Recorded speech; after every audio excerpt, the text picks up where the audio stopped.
Hello and welcome to Bamboo Shoots. My name is Abhilash. This is Rakshit, and today, once again, we are recording an episode for Bamboo Shoots. Surprise, surprise. Surprise. So, in this series of episodes that we are doing, we talk about, or rather, pick an idea that needs some exploration. We don't necessarily have an answer for it. There's no here's a problem statement, here's an answer, and do what you want to with it. Instead, this is us exploring ideas, talking about them almost real time. None of this is rehearsed. No points are made, uh, noted down to make. And overall, this is a conversation, a brainstorm recorded and provided for your consumption. I hope you like this and you get some value out of it.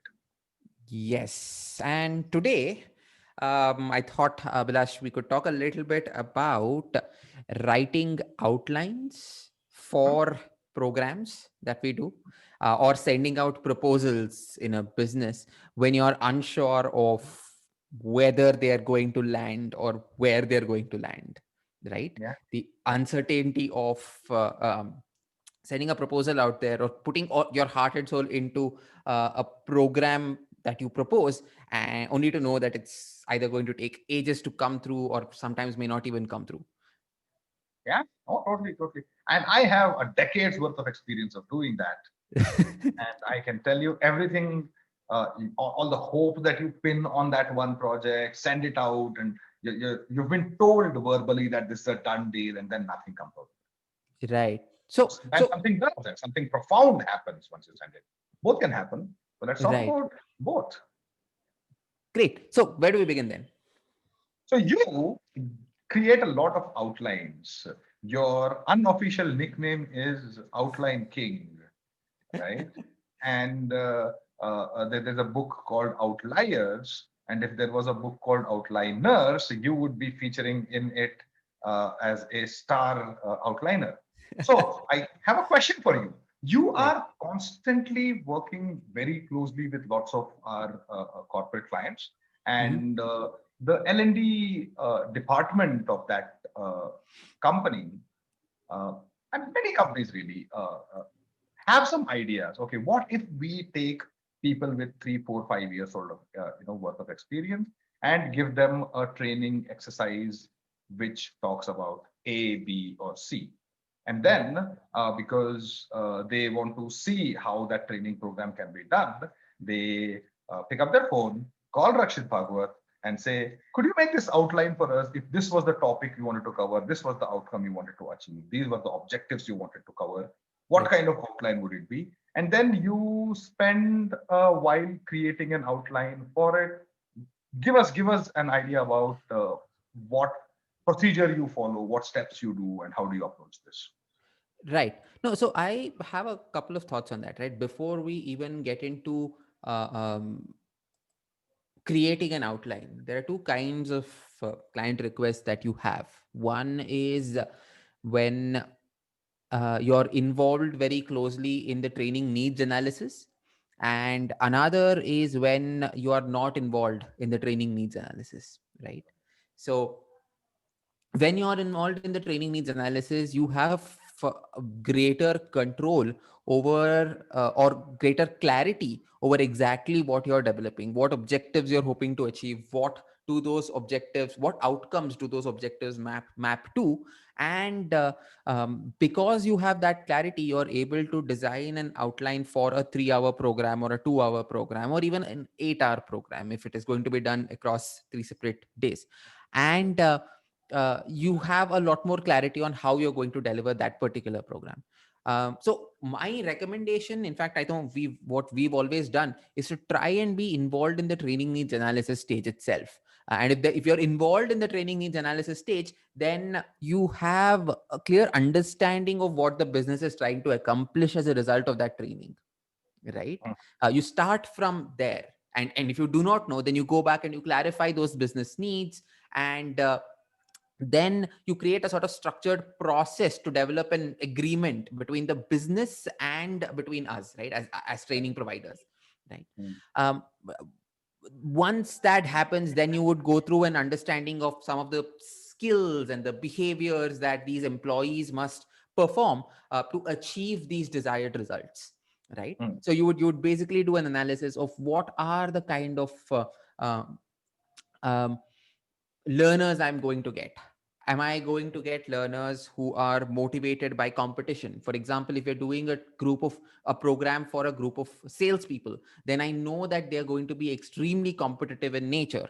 Whereas if I am going to do a program for someone who is most likely doing work by themselves, right?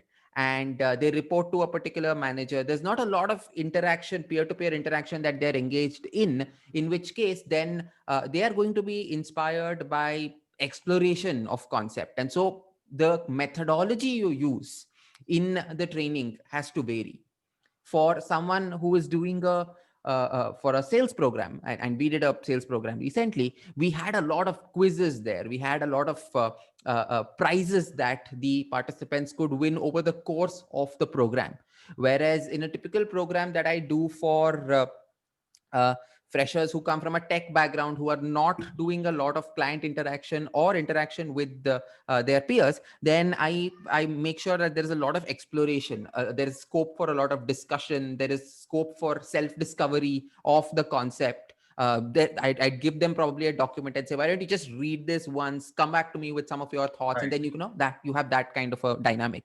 So knowing the audience helps, training needs analysis helps, knowing the audience helps, understanding what are the desired actions of the learner helps. Now that's one type of client. And so in when you have that level of clarity, putting together an outline for a 3-hour program is not very hard. All you have to do is figure out, okay, this is the subject I'm covering, so these are the 4 topics I'd like to cover. These 4 topics correspond to these 4 objectives. These 4 objectives correspond to these 4 outcomes, and within these topics I may have a few subtopics.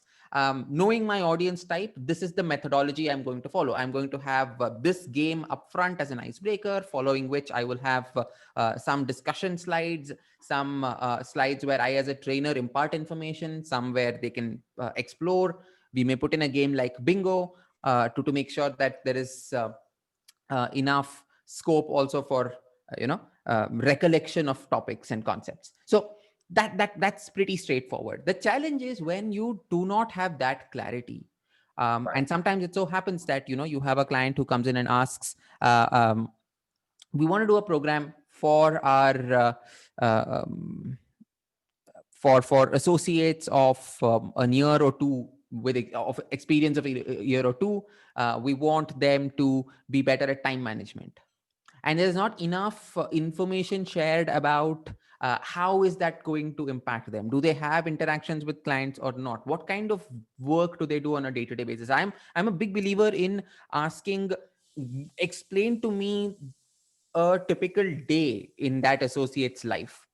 But sometimes Mm. that doesn't happen. You don't get to ask that question. And so the outline you make is probably on the basis of of your experience having delivered such programs in the past. Your outline is on the basis of the latest literature on that particular subject, or some very timeless literature on that particular subject. um, Mm.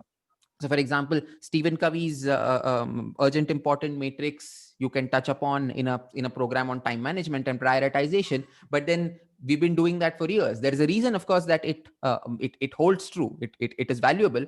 But then you also want to give them a methodology that is current. So, for example, while and this was feedback I had once a few months ago when we were actually doing this program. When we were designing the outline for this program, is that the client basically said, we want you to include Stephen Covey's urgent important matrix, but at the same time we also want you to give these youngsters some tips on how they can use technology to better manage their time and better prioritize. And so while you teach them the urgent important matrix, because they're saying that these are not people who use pen and paper a lot, so the matrix is nice, but not everybody is going to follow it. These are tech savvy youngsters, this is Gen Z. And so we did a lot of research into what kind of productivity apps there are out there, what kind of time management apps there are, what kind of to-do list apps there are. And then on that basis, shared those resources as well, as a sort of uh, complement to Stephen Covey's metrics. And that's just one example, right? Now, in these outlines, so you rely on the latest literature, you rely on books, you rely on past experience, and on that basis, you put together an outline, which basically does only four things. It talks about the subject you're going to cover, the topics you're going to cover in that subject, how you're going to divide your 3 hours. So which topic gets what priority in a 3 hour module? What is the flow from product from 1 to 2, 2 to 3, 3 to 4, and the methodology for each of these subjects, right? Or sorry, each of these topics. So that's essentially what an outline is.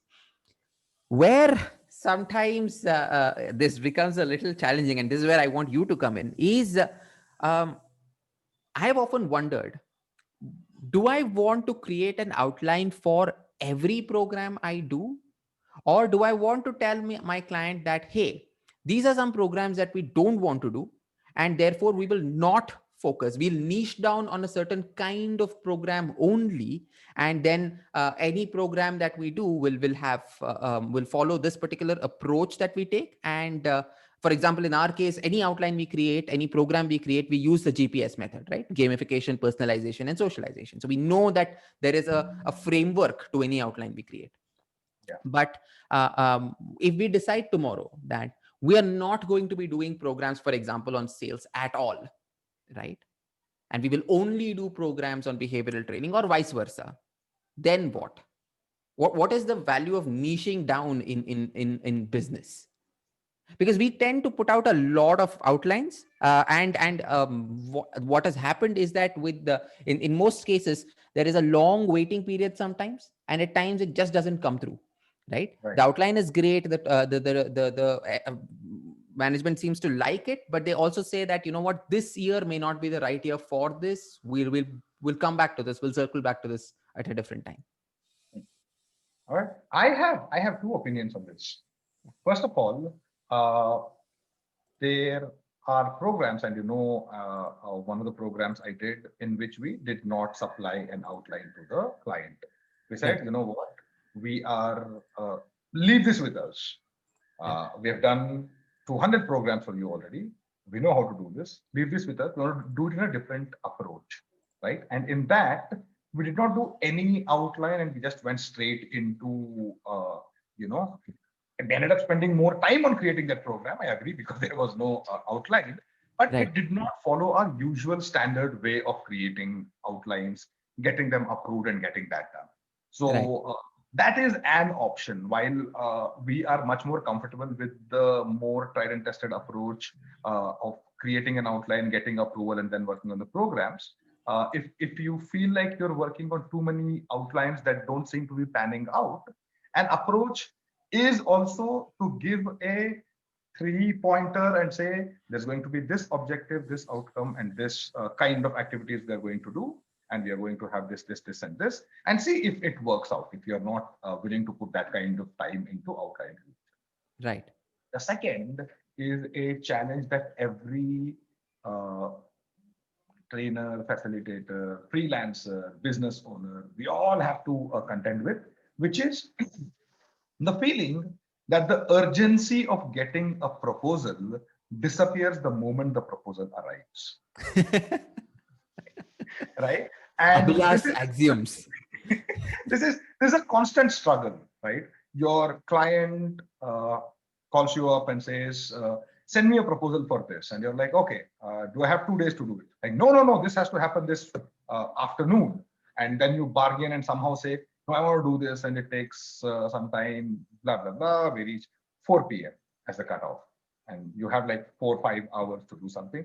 You throw your heart and soul into it. You throw out everything else that you were planned.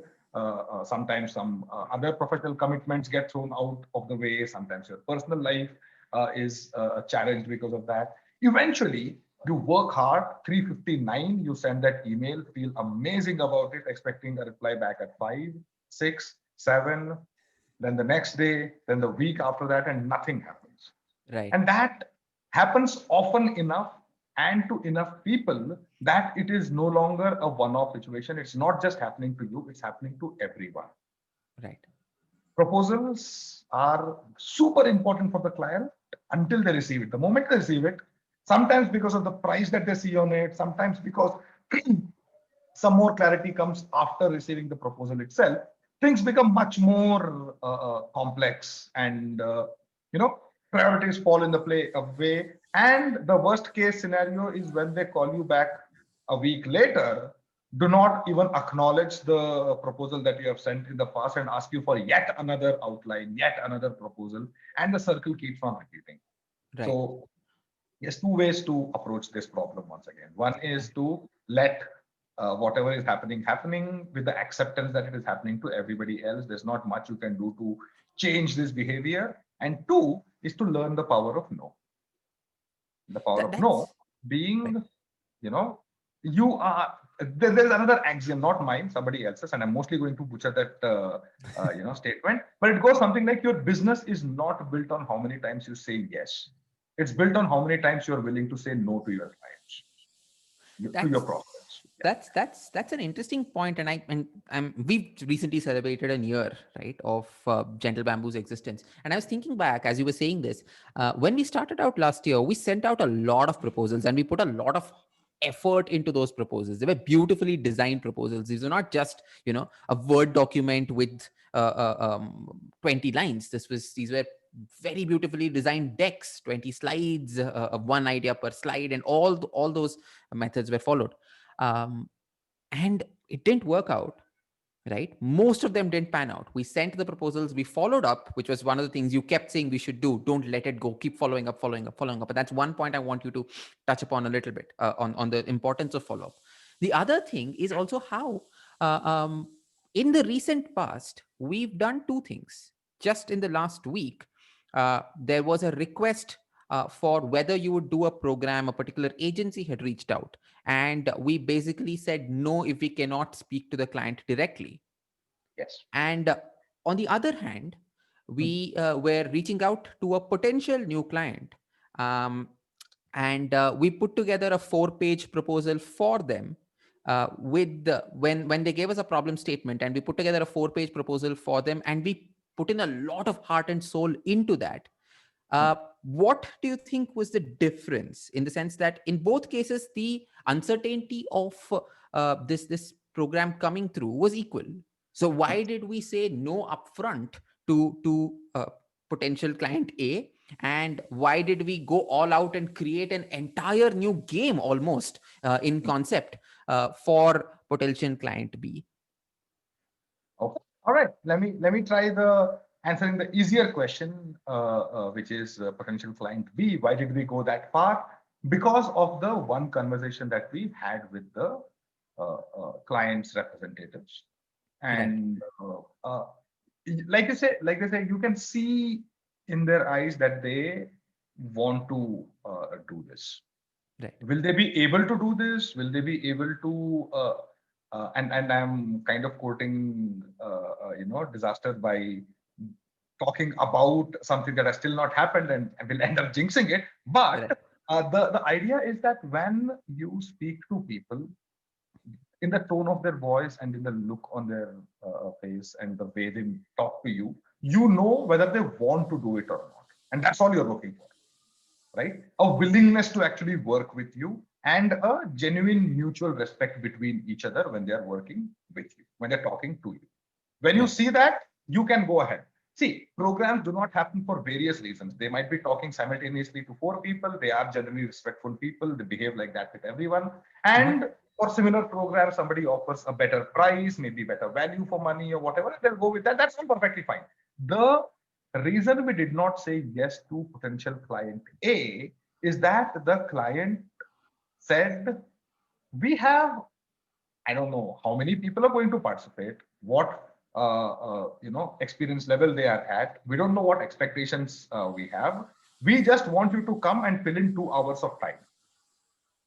Come do some team games, whatever, get them to have fun and leave, right? Right. And that's not our thing.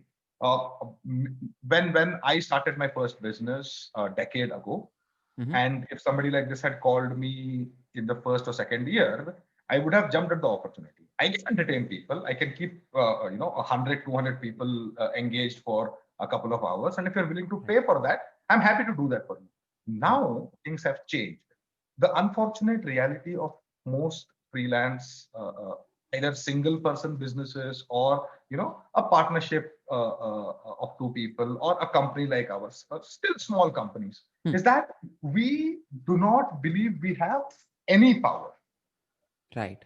We pretty much dance to the tunes of potential clients because the client is big, and we don't look at how much money is it going to make us. And the problem with this is that if they are treating you this way, most likely they are treating everybody else this way. And if the beginning of this relationship seems like, I don't trust you enough, I don't respect you enough, and I don't, will you work for me or not? I'll pay you money. I have learned it the hard way. Many intelligent, business owners learn this the hard way. But the fact remains that if you want to succeed in business, you need to learn to say no. Right. And you need to say no early, not late. You can't put in 4 hours of your time and then say no. Then you're not saying no. You're just, disgusted that it didn't happen and you don't want to take responsibility. You wasted your own time, and then you just move on. So the other advantage that comes with saying no to clients who would much rather treat you like a commodity is that you get more time to treat your good clients better. You have more time. So the client B that you were talking about, Rakshit, which was where we went a little too far to create just a proposal, can be done only when you're willing to say no to a client A whom you don't want to work with. If you say yes to both of them, if you're willing to create a proposal for both of them, you'll create two mediocre proposals. The first one you will not get because you're not supposed to get it in any case. The second one you could have gotten if you've done a good job, but will not because you did a shoddy job, because you're accommodating somebody else also. Right. And I understand in difficult economic times like this, when a lot of business is difficult to come by, it's easy to jump at every opportunity that you get and hope that it works out. But like we keep saying, hope is not a strategy. Hope is just that. It is unbridled optimism will not get you too far. So to kind of summarize this whole conversation, what I want to conclude, at least from my part, is that the approach that you talked about to create outcome and objectives, considering them and creating an outline, that's how we do it. That's worked really well for us. So probably go back and listen to that part and approach the problem in that way. However, don't do it for everyone. Do it for people in whom you see a possibility of mutual respect. Whether business will happen or not is not entirely either in your hands or in the hands of the client either. There's a lot of circumstances that influence it. But at least the willingness and the generosity of giving you the benefit of doubt should be there, and then you work. And anybody who treats you like a commodity deserve a no. Your business, once again, is not built on how many times you say yes. It's built on how many times you say no. That's my closing argument, Your Honor. No, that's a fair point. I just want to come back to one of the sort of threads we started but didn't really conclude, which is the importance of follow-up after you share an outline or a proposal, right? I know that one of our biggest programs... That's an example of you following up with me on the follow-up part. Yes. That's better. Let me follow up rather gently on this. So, no, one of our biggest successes, a program that we really wanted to do, happened because we followed up for 4 months, right? Every month almost, and knowing that it's going to happen, but it's going to happen quite late. But at the same time, I know there were times when we consider whether we want to go down that route or not. If the initial resistance is this much, do you really want to go in this route or not? And so, at least for me, right, personally, when we followed up, the idea was always that I think they are going to agree. And if I have to look back now and see why I think they agree, I would say it is because the person I was in contact with seemed sold. And Mm. there was a sort of, a clear answer every time I followed up as to what is causing the delay, and not a vague, we are in discussion sort of an answer. Right. And so it became easier for me to convince you as my other stakeholder and say, you know what, this is going to happen. Let's give it some more time. Um, is that how you would approach it for anyone? Or because the reason I ask you that is because in this case, this is a client we had already got some kind of a relationship with, and therefore it was easier for me to trust them. Whereas with someone you've not worked with at all, if it's a new client, so to speak, potential client, so to speak, would you still follow up that occasionally, or how would you do it differently? Great question. And you are you were in a happy place then that you kept getting updates of what is happening. The Right. reality of most follow-ups and why people don't do it is because either phones get don't answer or emails don't get any replies. And overall, it feels as if you're speaking to a wall and there is no response at all. Hmm. What do we do then? And to that, my answer still remains, it is your job to follow. If you have spent 4 hours to send a proposal, and I can't think of any proposal we have spent which has taken less than 4 hours. We have sometimes gone up to proposals that have taken 16, 18 hours spread over an entire week to create. Right. But we have spent enough time on creating the proposal, not even including the initial discussions we had with the clients to get all the requirements that we need to create that proposal, the amount Right. of time that we spend together, which is like double the time billing. If we were billing Right. this time would be worth a lot of money, right? Right. And my point remains this: if you have taken that much effort to create a proposal, you are owed an answer. Hmm. You are. It is your right to get a no. It's okay if you get a no, but you Hmm. have to get an answer. And if you are unwilling to spend what 30 seconds a week to follow up for work that has taken you 4, 6, 8, 18, whatever number of hours, Yeah. then you are not treating your own time with respect.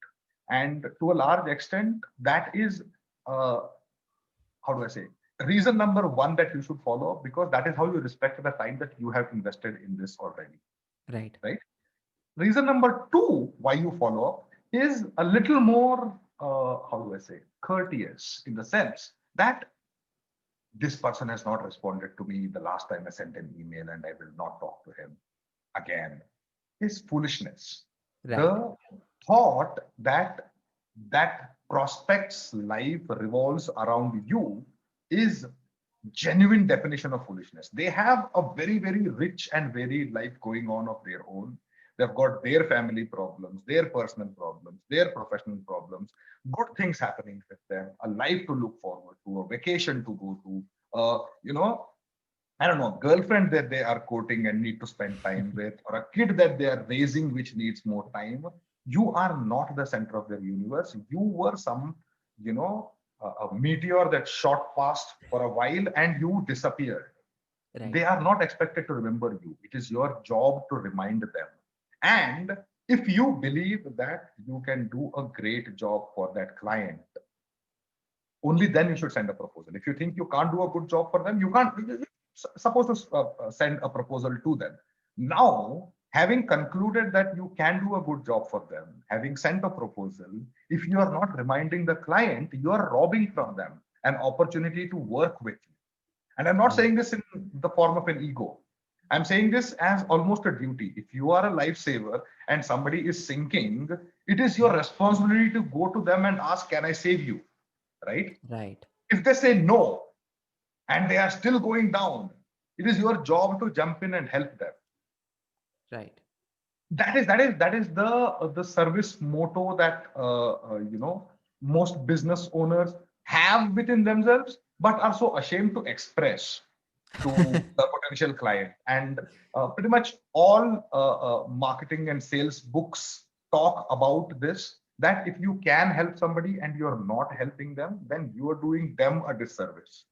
Right. So these are the two reasons why I say that follow-up has to be done with extreme earnestness. One, for your own time, respect for your own time, and two, because you owe it to the client.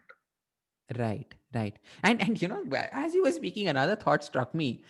We've talked so much about putting together good outlines, putting together good proposals, and when you were speaking about follow up, it just struck me that that also is not the end of getting the client, is it? I mean, one of our first attempts, when we thought we put together a brilliant proposal for gamification for a particular client, we sent that out and then we messed up the call in which we were supposed to convince them.